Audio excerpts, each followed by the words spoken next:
22 लाख उम्मीदवार और सिर्फ 10,000 अच्छी सीटें। पढ़ाई पर परिवार के बजट का 25% खर्च और डिग्री मिलने के बाद 100 में से सिर्फ 4 युवाओं के पास सुरक्षित नौकरी। क्या भारत का असली संकट सिर्फ पेपर लीक और परीक्षा सुधार का है या फिर बीमारी की जड़ कहीं और है? नमस्कार, स्वागत है आप सभी का आज के द हिंदू एडिटोरियल एनालिसिस में। आज हम डिकोड करने जा रहे हैं आज का बेहद ही महत्वपूर्ण एडिटोरियल, जिसका शीर्षक है यानी कि हेडलाइन है वो है रूट कॉजेस। ठीक है, छात्र आंदोलनों के बाद सरकार ने परीक्षा सुधारों की बात की। स्वतंत्रता दिवस पर मुफ्त ऑनलाइन कोचिंग की घोषणाएं भी हुई, लेकिन डेटा कुछ और ही कड़वी सच्चाई बयां कर रहा है।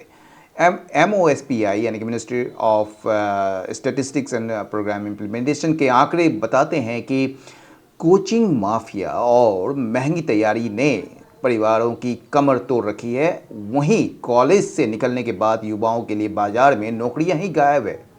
आज के इस पूरे सेशन में हम 3 सबसे बड़े पहलुओं पर बात करेंगे। पहला है एग्जाम और सीट बॉटलनेक, यानी कि करोड़ों खर्च करने के बाद भी उच्च शिक्षा में सीटें क्यों नहीं है और देश में पहली बार कॉलेज एनरोलमेंट में गिरावट क्यों आई। दूसरा है रोजगार का कड़वा सच, PLFS का वह चौंकाने वाला डेटा जो बताता है कि डिग्री के बाद भी पक्की सैलरी वाली नौकरी सिर्फ मुट्ठी भर यानी कि मुट्ठी भर युवाओं के पास क्यों है। और तीसरा है आर्थिक नीतियां और समाधान। 6.5% की GDP ग्रोथ और कॉरपोरेट टैक्स कटौती के बावजूद निजी निवेश क्यों गिरा और वियतनाम मॉडल से भारत को क्या सीखने की जरूरत है। साथ ही हम इस आर्टिकल से जुड़े इंपॉर्टेंट वोकेबलरी, इडियम्स और ग्रामर कॉन्सेप्ट्स को भी डिटेल में समझेंगे, जो आपकी UPSC, SSC और बैंकिंग परीक्षाओं के लिए बेहद जरूरी है। पेन और पेपर लेकर बैठ जाइए, वीडियो को अंत तक जरूर देखिएगा। चलिए शुरू करते हैं आज का एनालिसिस। एनालिसिस शुरू करने से पहले हम लोग वर्ड्स पर चलू जाएंगे। एजिटेशन का मतलब होता है पब्लिक प्रोटेस्ट या कैंपेन, आंदोलन, अशांति या तीव्र विरोध प्रदर्शन या प्रोटेस्ट कर सकते हैं। टर्मोइल या फिर जाके अपराइजिंग एट हो जाएगा। पीस, काम या हार्मनी। कंसीडेड मतलब स्वीकार करना, या ये वाला एक्सेप्ट वाला स्वीकार नहीं है, मतलब कि ये एक एक्चुअल मतलब कि आप रिलक्टेंटली, मतलब कि आपको इच्छा नहीं है स्वीकार करने की, लेकिन आप स्वीकार करते हैं। जैसे इंडिया कंसीडर्ड डिफीट, मान लीजिए अगर क्रिकेट हो रहा है उसमें इंडिया हार गया है तो उसने डिफीट स्वीकार किया, भले ही उसको इच्छा नहीं थी कि ये स्वीकार करे, उसको जीतने की इच्छा थी, लेकिन उसने वो, इस सेंस में कंसीड का यूज़ होता है। तो इसको एडमिटेड कर सकते हैं, इल्डेड कर सकते हैं, ग्रांटेड कर सकते हैं, एंड तो हो जाएगा डिनाइड, रिफ्यूज या रेसिस्टेड। कन्फाइंड का जो मतलब होता है सीमित या बंद या किसी दायरे में आबद्ध, जिसको कर सकते हैं रेस्ट्रिक्टेड, लिमिटेड या कॉन्स्टेंट, एंड हो जाएगा फ्री, बाउंडलेस या अनरिस्ट्रिक्टेड। एनरोलमेंट का जो मतलब पंजीकरण या दाखिला या नामांकन होता है। रजिस्ट्रेशन, एडमिशन या मैट्रिकुलेशन, या इसका एंड हो जाएगा विथड्रॉल या डी रजिस्ट्रेशन या एक्सपल्सन। स्ट्रक्चर मतलब बुनियादी या ढांचागत या संरचनात्मक, ये फंडामेंटल, ऑर्गेनाइजेशनल या बेसिक, एंड हो जाएगा सुपरफिशियल, पेरिफेरल या फिर एक्सटर्नल। टाउटिंग का मतलब बढ़ा चढ़ा कर प्रचार करना, ढिंढोरा पीटना, प्रमोटिंग, बोस्टिंग या फ्लॉन्टिंग, एंड तो हो जाएगा डाउन प्लेइंग, कंसीलिंग या criticising.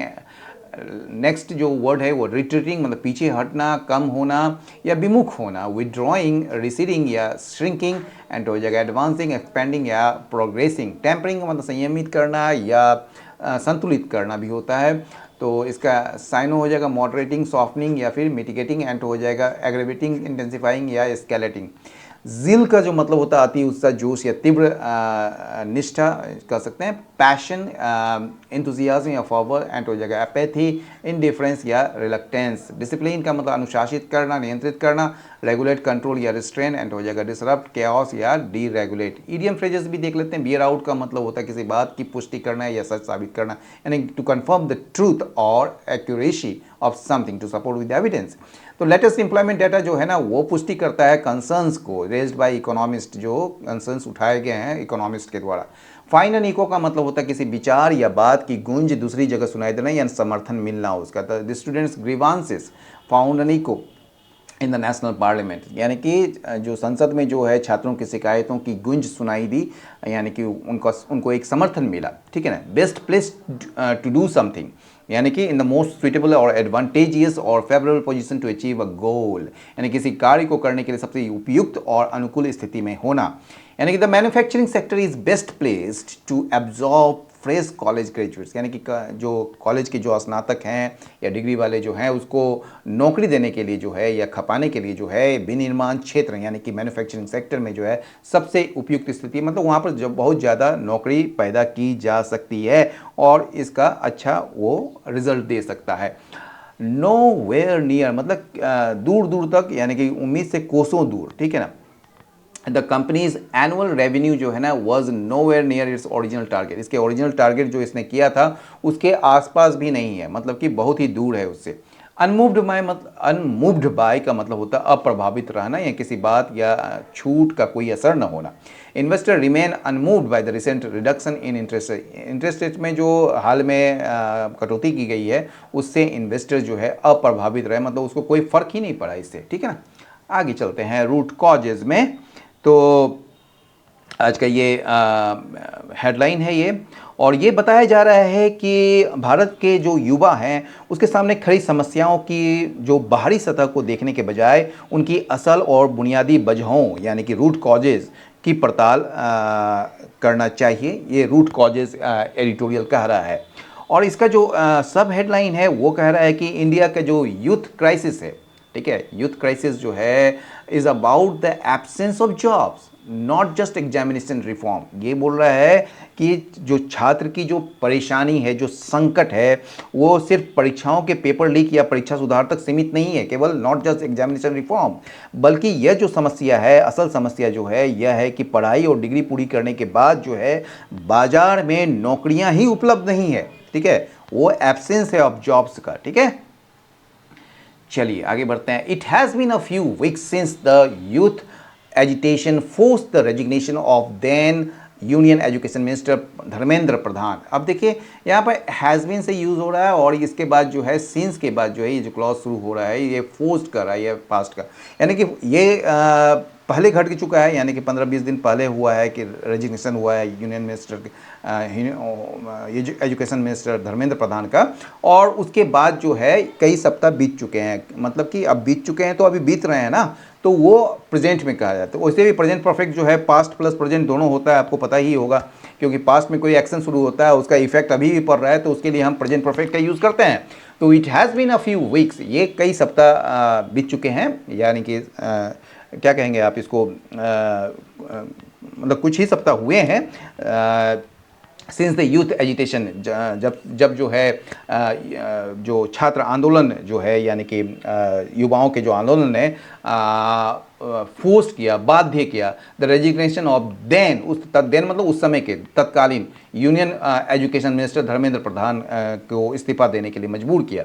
The government considered the students demands, अब कह रहा है कि गवर्नमेंट ना, सरकार ने जो है वो क्या किया, कंसीड किया, स्वीकार कर लिया स्टूडेंट्स के डिमांड्स को फॉर एग्जामिनेशन रिफॉर्म्स के लिए, यानी कि जो परीक्षा सुधार के लिए जो छात्रों की मांग को उसने गवर्नमेंट ने स्वीकार किया, which found an echo in the prime minister independence day address, जिसकी जो गूंज है या जिसका जो समर्थन है वो प्रधानमंत्री के स्वतंत्रता दिवस के भाषण में सुनाई भी दी, ठीक है, व्हेन ही, जब उन्होंने जो है घोषणा किया फ्री ऑनलाइन कोचिंग का कॉम्पिटिटिव एग्जामिनेशंस के लिए using India's digital public infrastructure, कैसे, तो ये भारत के जो डिजिटल सार्वजनिक बुनियादी ढांचे का उपयोग करते हुए ये फ्री ऑनलाइन कोचिंग मुहैया कराने की जो है उसने घोषणा की, ठीक है, उन्होंने घोषणा की। MOSPI सर्वे, MOSPI जो है उसको हिंदी में कहते हैं सांख्यिकीय यानी कि स्टेटिस्टिक्स और कार्यक्रम कार्यान्वयन मंत्रालय, MOSPI, ठीक है ना, ministry of statistics and programme implementation का जो सर्वेक्षण जो है, सर्वेक्षण डेटा जो है, ठीक है ना, उसका सर्वे डाटा जो है वो बियर्स आउट, इस बात की पुष्टि करता है या कंफर्म करता है why this would be welcome to students, क्यों ये जो है ये स्वागत योग्य है स्टूडेंट्स के लिए।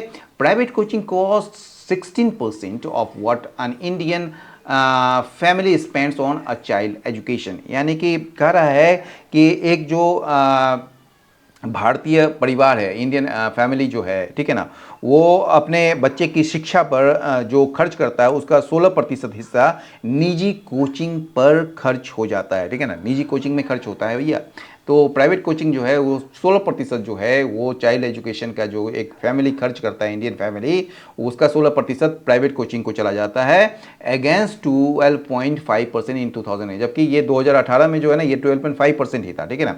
And nearly a quarter of that budget, और लगभग नियरली में लगभग a quarter of that budget, यानी कि उस बजट का क्वार्टर यानी कि 25% जो है by the higher secondary years which is when the student prepares for competitive exams, यानी कि कह रहा है कि जब उच्चतर माध्यमिक जो वर्ष हैं तक उस बजट का लगभग 1/4 हो जाता है। यानी कहने का ये मतलब है कि 11वीं और 12वीं तक आते आते जो है, या आप कह सकते हैं ग्रेजुएट करते करते जो है, यह खर्च जो है कुल बजट का 25% हो जाता है जब वे परीक्षाओं की तैयारी शुरू करते हैं, प्रिपेयर फॉर कॉम्पिटिटिव एग्जाम्स, ठीक है।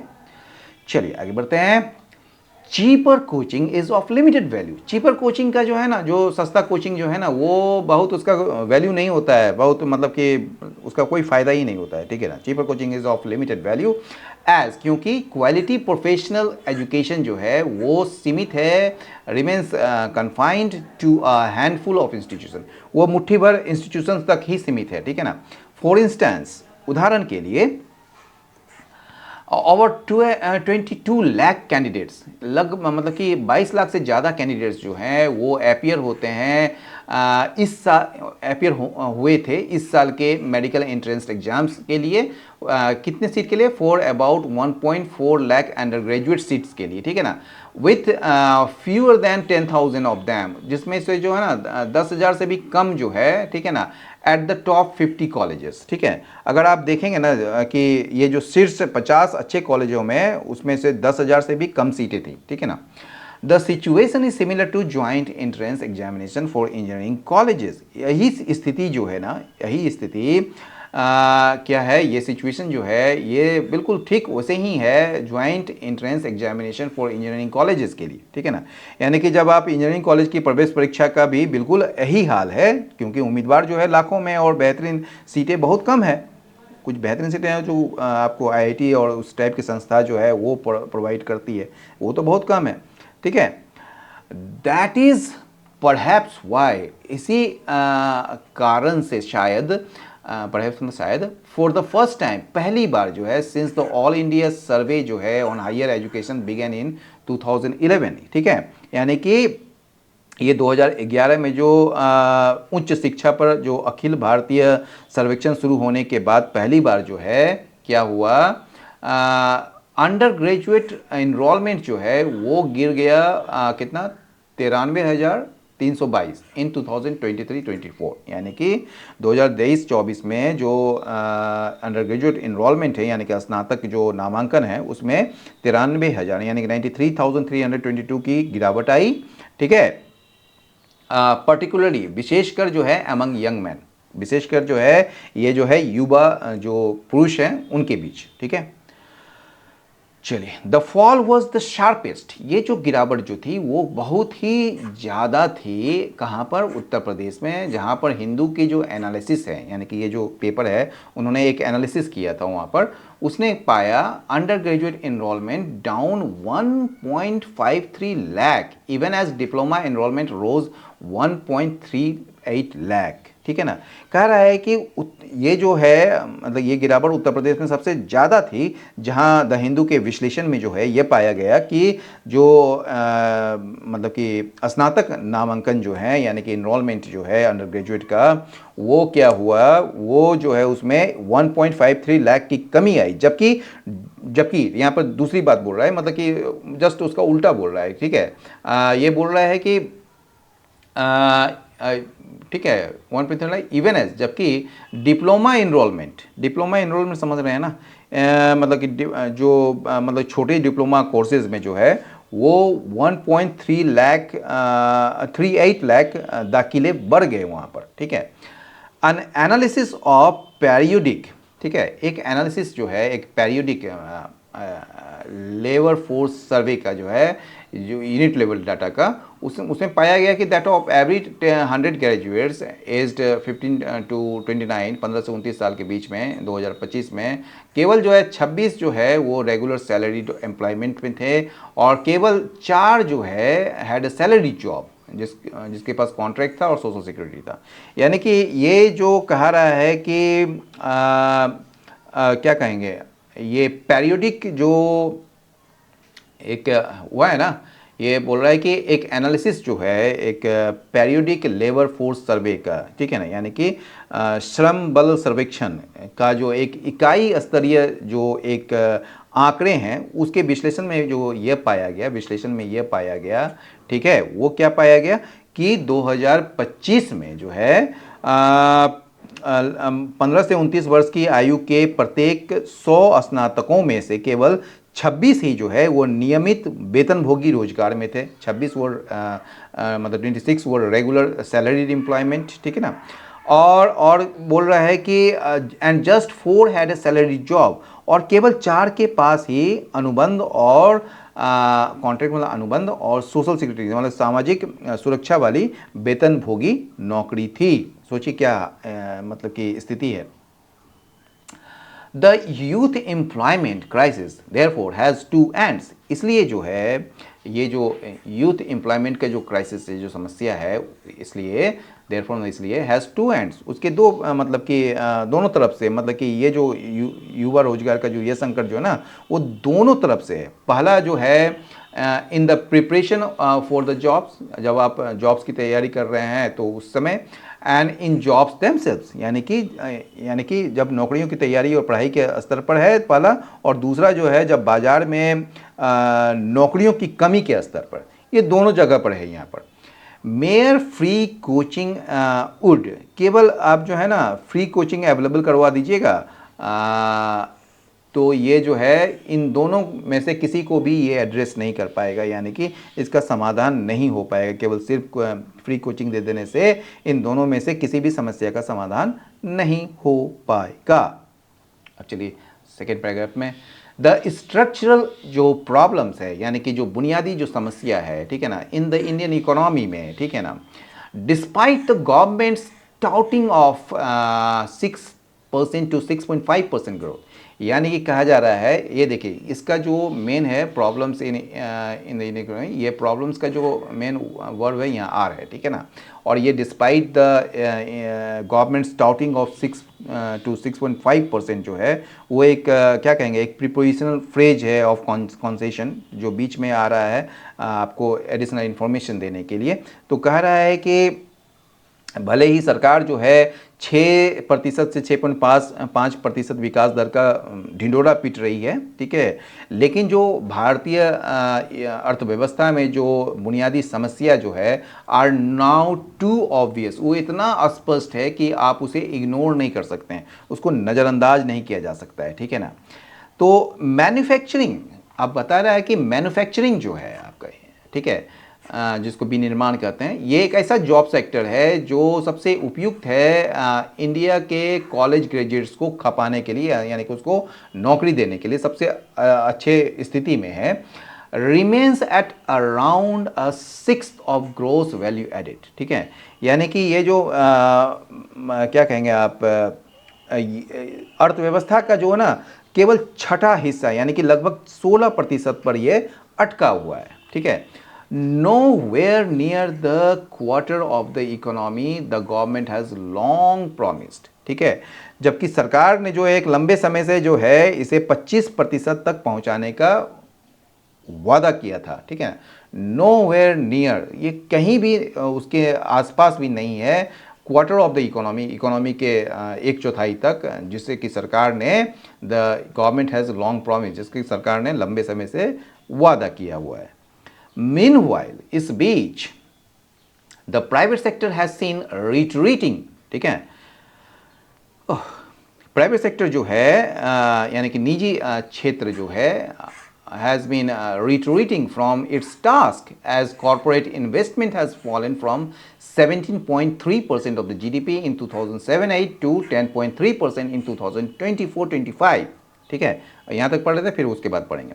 तो ये जो निजी कंपनियां हैं निवेश और रोजगार देने के जो अपने काम जो है उनका जो काम है ना, ये निवेश और रोजगार देने का काम, उससे ये पीछे हट रही है, रिट्रीट कर रही है फ्रॉम इट्स टास्क एज, क्योंकि कॉरपोरेट इन्वेस्टमेंट जो है, क्योंकि जो निजी निवेश जो है वो 2007-8 में जो 17.3% थी जीडीपी का, वो अब घट के 2024-25 में जो है 10 पॉइंट यानी कि 10.3% हो गई है, ठीक है। और unmoved by the cut in corporate tax from 30% to 22% in 2019, जबकि ये क्या हुआ था कि 2019 में जो है सरकार द्वारा कॉरपोरेट टैक्स 30% से घटाकर 22% करने का भी उन पर कोई असर नहीं पड़ा था, अनमूव्ड था, कोई मतलब कि उस पर असर नहीं पड़ा है, अनमूव्ड, अप्रभावित रहा है बाय द कट, कटौती से कॉरपोरेट टैक्स में। ये पहले 30% था, अब जो है वो 22% हो गया है 2019 में, ठीक है। The steps required of the union government, ये जो कदम है सरकार के द्वारा, मतलब कि केंद्रीय सरकार के द्वारा जो अपेक्षित जो कदम है वो स्पष्ट है, क्लियर है। वो क्या है? Public investment in industrial capacity, support for industry disciplined by export performance rather than domestic protection, and tempering a regulatory and enforcement drill that seems to selectively target enterprises, ठीक है, affecting the jobs catering medium sized companies in particular, ठीक है, इसको समझिए। तो ये जो है, ये जो कदम उठाए जाने चाहिए जो यूनियन गवर्नमेंट के द्वारा जो रिक्वायर्ड है वो क्लियर है। वो क्या है कि पहला तो है कि पब्लिक इन्वेस्टमेंट हो, यानी कि सरकारी इन्वेस्टमेंट हो, निवेश हो इंडस्ट्रियल कैपेसिटी में, यानी कि आप कह सकते हैं इंडस्ट्रियल कैपेसिटी को कहते हैं मतलब कि औद्योगिक क्षमता जिसको कह सकते हैं ना, कल कारखानों में सरकारी पैसा लगाना। दूसरा क्या है? Support for industry discipline by export performance, यानी कि जो उद्योग हैं उसको केवल घर में जो संरक्षण, यानी कि रादर देन डोमेस्टिक प्रोटेक्शन, यानी कि घर में संरक्षण देने के बजाय, ठीक है ना, उद्योगों को जो ना, उद्योगों को केवल घर में संरक्षण देने के बजाय जो निर्यात यानी कि बाहर भेजने वाले जो सामान जो बनाते हैं उनके अच्छे प्रदर्शन के आधार पर उनको मदद देना, और टेम्परिंग संतुलन बनाना है, रेगुलेटरी एंड इन्फोर्समेंट जिल, ठीक है ना, यानी कि ये जो है तीसरा जो है जांच एजेंसियों और कड़े नियमों के इस मतलब के उस अति उत्साह पर लगाम लगाना जो चुनिंदा कंपनियों को परेशान करता है, that seems to selectively target enterprises, ठीक है ना। दैट टेम्परिंग है रेगुलेटरी, मतलब ये जो रेगुलेटरी जो मतलब क्या कहेंगे इसको, जांच एजेंसियाँ कहेंगे, और जो इन्फोर्समेंट जिल है, ठीक है, दैट सीम्स टू जो प्रतीत होता है चुनिंदा रूप से जो है कुछ एंटरप्राइजेस को जो है टारगेट करते हैं। ये क्या करते हैं मतलब कि एक तरीके से जो है जो अफेक्ट करते हैं, प्रभावित करते हैं jobs catering medium size companies in particular, ठीक है ना, यानी कि जो नौकरियां देने वाले जो मझोली यानी कि मध्यम कंपनियों को सबसे ज़्यादा ये अफेक्ट करते हैं, प्रभावित करते हैं या चोट पहुंचाते हैं, ठीक है। बड़ा लाइन था ये।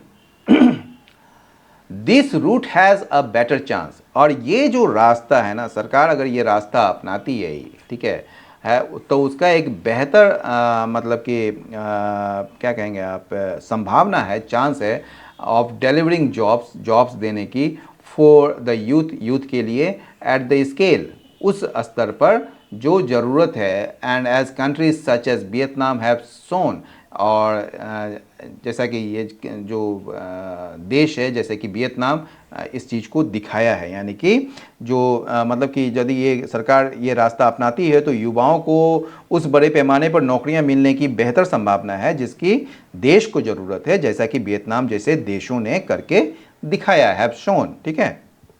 चलिए, तो यह था आज के एडिटोरियल का पूरा विश्लेषण। साफ है कि सिर्फ परीक्षा सुधार या मुफ्त कोचिंग से बात नहीं बनेगी जब तक मैन्युफैक्चरिंग सेक्टर को बढ़ावा और युवाओं को पक्की नौकरियां नहीं मिलेंगी। यह संकट खत्म नहीं होगा। आपकी इस पर क्या राय है? क्या सरकार को पब्लिक इन्वेस्टमेंट बढ़ाना चाहिए? आपके विचार कमेंट बॉक्स में ज़रूर बताएं। अगर आज का ये सेशन पसंद आया हो और आपने कुछ नया सीखा हो तो वीडियो को लाइक करें और अपने साथी एस्पिरेंट्स के साथ शेयर करें और चैनल को सब्सक्राइब करके बेल आइकन जरूर दबाएं। क्लास की पूरी वोकेबलरी और पीडीएफ नोट्स आपको टेलीग्राम चैनल पर मिल जाएंगे। मिलते हैं कल सुबह ठीक इसी समय एक नए एडिटोरियल के साथ।